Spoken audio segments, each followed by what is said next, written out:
Good evening, I'm Mike Wise. Ontario is giving the green light to reopen some businesses on Monday, provided they follow some strict safety conditions.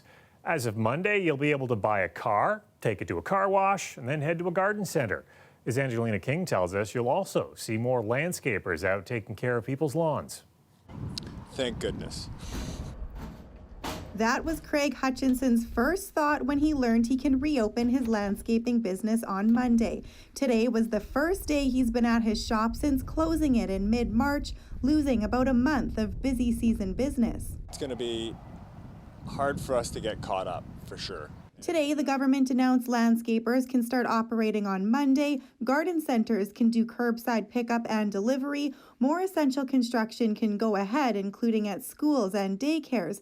Car washes can open, same with car dealerships, but only by appointment. And golf courses can start preparing, but can't open to the public quite yet, same with marinas. We are moving responsibly and cautiously because we don't want to jeopardize the progress we've made over the last few weeks.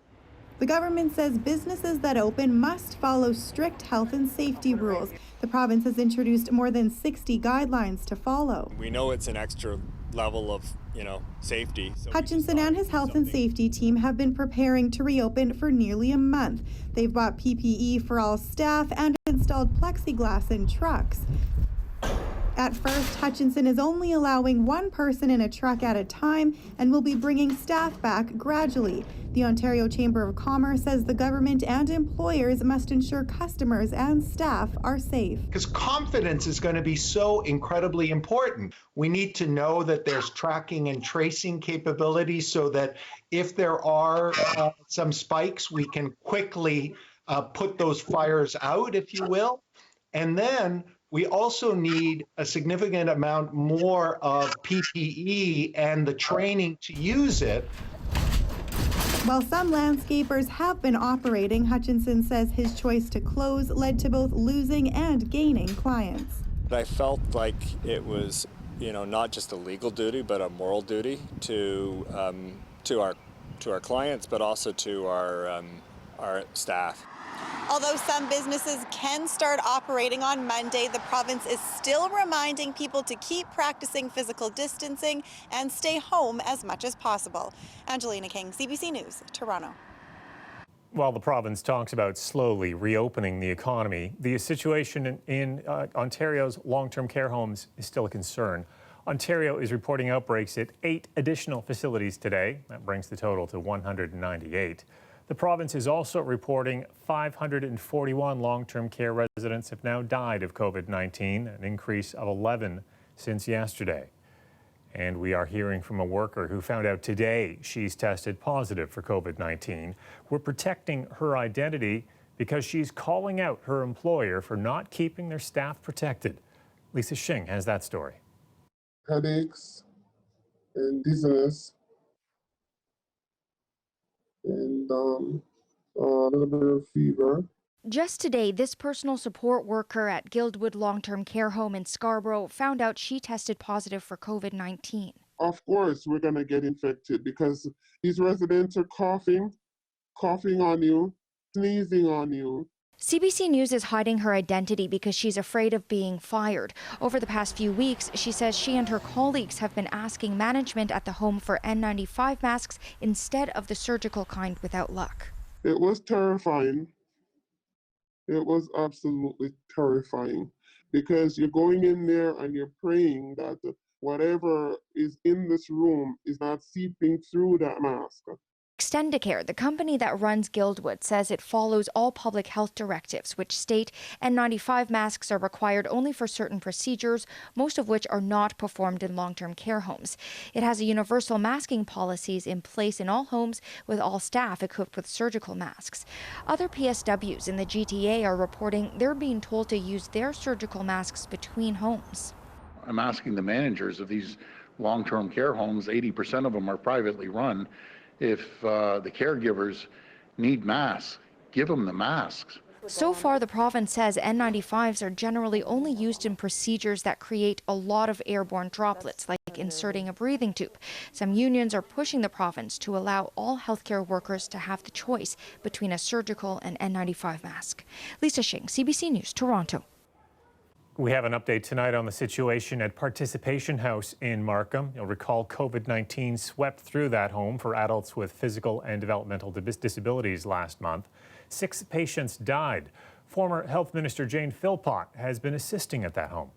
I saw what it was like for those people in their last days of life, some of those who did not survive. I saw the fear in their eyes. I saw the anxiety of not being able to get a good breath. In addition to the 6 deaths, Philpott says 40 of the 42 residents at Participation House came down with the virus. It faced staffing shortages as many people left working there. Markham's mayor says his city, which has been a hotspot in Ontario for infections, is heading in the right direction in terms of numbers.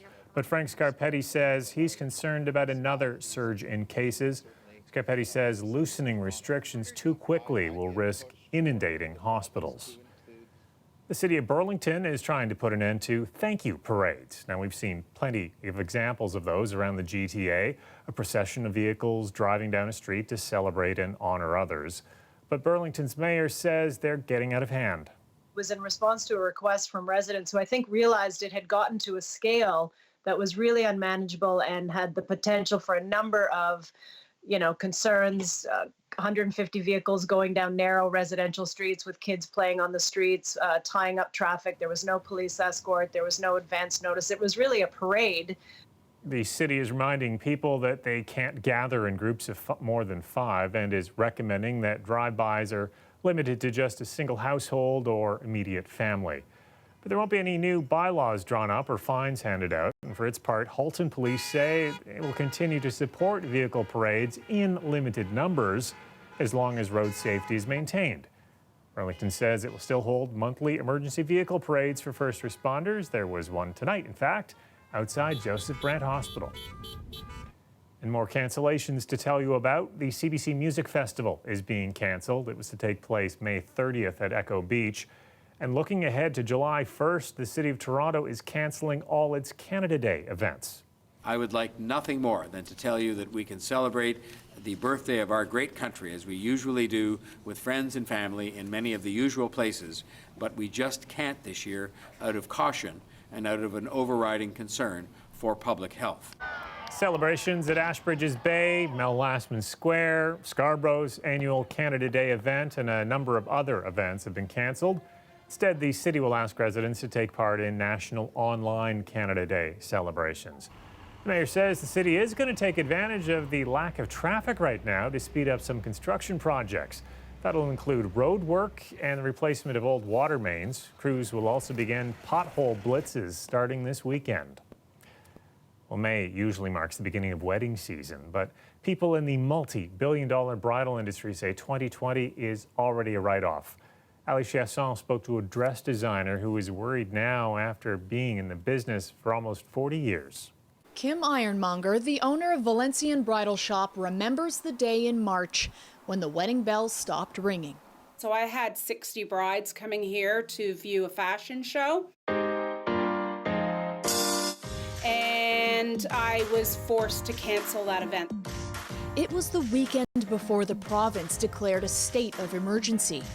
Then, one by one, brides pushed their weddings to 2021. So whenever we get to work, I'm pretty well done for 2020. Work has dried up for a lot of vendors, from florists to photographers. It's definitely going to change the industry, and it's going to... After 30 years in the business, Anthony Patrick Maneri is expecting the gig to look a lot different. They may only be able to hold something, with 30 people there. That could be half of their family. There is a romantic way of looking at it. A wedding is about 2 people falling in love. So do you need 500 people there? But how is anybody making any money? If they go the route of taking the loan from the government for their small business, or they would take the CERB. Kim Ironmonger says her landlord isn't giving her much of a break, and she doesn't want to take on a government loan. Well, do I go into my savings? What do I do? She's still designing gowns over video chat. I'm not letting any bride down. That's not at all an option for me. But she is adding her voice to the cry for more help from the government.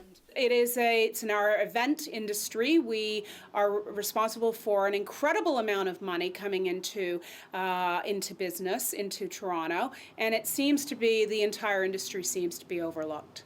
And with no firm timeline for when people can gather again, vendors are left wondering if they'll even be in business by the time couples get to say I do. Ali Chiasson, CBC News, Toronto. All of that effort is superhero in itself. The hours, the days, lost sleep. After the break, our frontline workers are getting this superhero treatment. We'll tell you about the website paying tribute to their efforts during this pandemic. Plus, oh, we've got a beautiful weekend on tap. Okay, a little bit of cloud cover coming in on Saturday and a chance for some showers. I'll tell you when. I'm meteorologist Colette Kennedy, but we are going to see some of the warmest air we've seen yet in 2020. I'll have the weekend forecast and beyond coming up after the break.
Time for that all-important look at the weekend weather forecast with meteorologist Colette Kennedy. And Colette, for the first time in 2020, we're actually going to see 20. Yes, that's exactly right. Easy for you to say, Mike.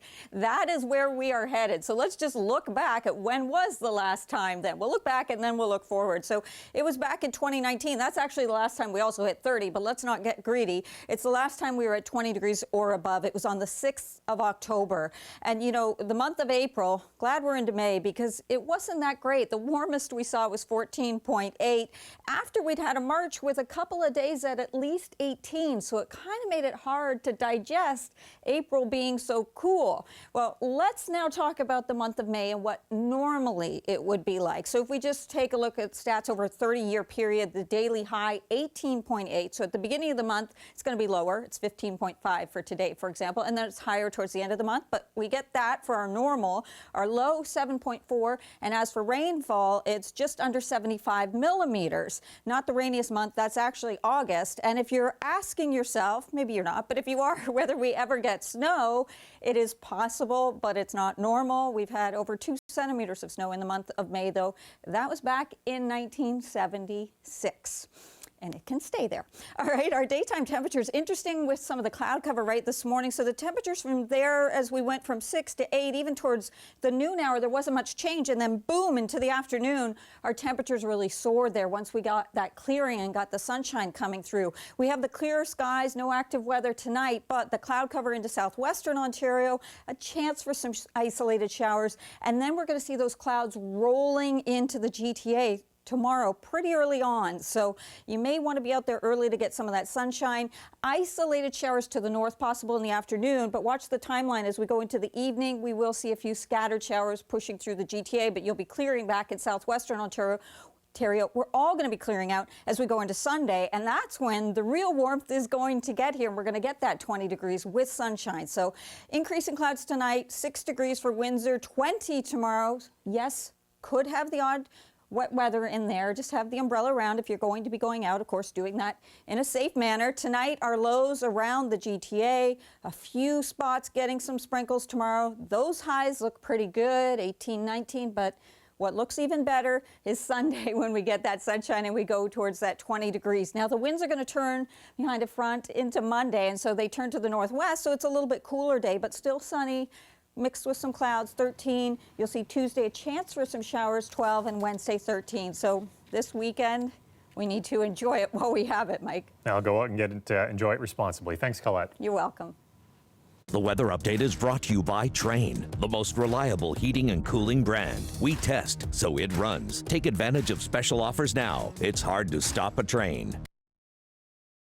So when you think of superheroes, comic book superheroes, who comes to mind? Superman, Wonder Woman, Spider-Man? Well, now they're being joined by some new superheroes. Greg Ross spoke with creators of a website that is honoring frontline workers. It's important to recognize that these people that we somewhat take for granted on an everyday basis are putting themselves in harm's way. When Jay Owen thinks about what frontline workers are doing during the COVID-19 pandemic, he says it's hard not to liken them to comic book superheroes. And you're obviously a big comic book fan. Yeah, I've been one since I was a young kid. Owen decided to take his passion for comic books and use it to honor frontline workers who continue to go to work every day despite the threat of COVID-19. He created the website WeFightTogether.ca, where he posts pictures of frontline workers depicted as superheroes. All of that effort is superhero in itself. The hours, the days, lost sleep, the loss of energy.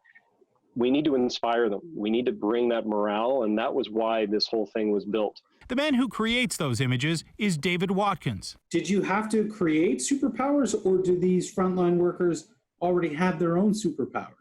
They already had their own superpowers. Their biggest superpower is their will. Their biggest superpower is their sacrifice. Their biggest superpower is going in and facing, this virus face to face. And of course, in the comic book world, the virus does have a face. Every great hero has a great enemy. I wanted to personify COVID as an actual evil villain that doesn't care where you're from, doesn't care, your sex, your gender, your race. It just wants to take you out and make you sick. Everyone has to be in screen, so waiting for Danielle. Watkins' wife Kim is an elementary school teacher. She was so inspired by her husband's drawings, she decided to bring them to her grade 3 students in the virtual class that she's now teaching. Can you tell me why you chose your superhero? We started it with just give me characteristics of a superhero. And with the kids that we were studying adjectives, that blended into it perfectly. But then it took on a life of its own with the students. I love that your scientist also has muscles. They've created their own stories about their superheroes. Drawings which are now also being shared on the website. Owen hopes they're being seen by frontline workers, and he says he plans to keep posting pictures for them even when this is all over. We need to appreciate these people more every day, not just now, not just during a pandemic, but every day going forward. Greg Ross, CBC News, Toronto. After the break, a sweet story at a long-term care home. Why one family celebrated a major wedding anniversary early for their parents, who are 102 and 98 years old. What was it about Mary? What was it about her? Yeah. Everything. Love. I really fell hard.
With all the tough news during this pandemic, one family wanted to try to brighten the spirits of their parents living in long-term care. They held an early anniversary celebration thanks to help from staff at the home. Lorenda Redekop has more on their almost 73 years of marriage. It was an early anniversary party at Harmony Hills long-term care home. Mary and Donald Penna's actual big day isn't until Canada Day. With all the things going on right now, all the sadness going on with the pandemic, and why not have a feel-good story? Why not celebrate life? Donald is 102, a baby during the Spanish flu pandemic. Mary is 98 and has dementia. Donald's eyesight is almost gone, but he can clearly see the day they met at the old Tip Top Tailors factory where they both worked. And what was it about Mary? What was it about her? Yeah. Everything. I really fell hard. Well, her personality, of course. And she was very friendly. They wrote letters to each other while Donald served in the Second World War and married in 1947. My father was always, I got to take care of my wife. That stuck with me. Even now when I talk to him, I got to make sure mom's okay. I got to make sure mom's okay. But it's amazing when he comes over and sits beside her and holds her hand, she seems to know that it's him. Tom Penna credits his mom for him becoming a chef. At 5 years old, my mom was the one who put me on that path to being a chef.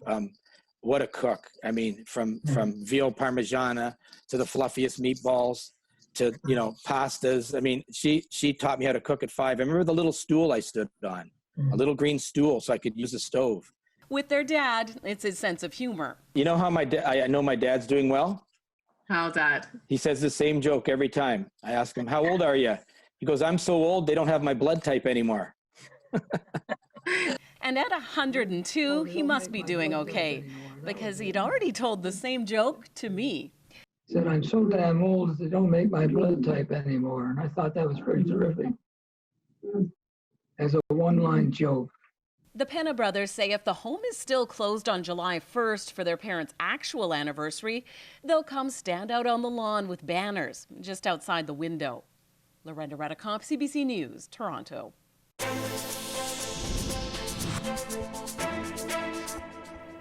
Well, today is Doctors' Day, according to the Ontario Medical Association. And in honor of our doctors, we have today's Frontline Hero, Dr. Paula Kleeman, an emergency physician with the University Health Network. She is 6 months pregnant, and she's still working, even with the ongoing pandemic. And she says she doesn't plan to stop anytime soon.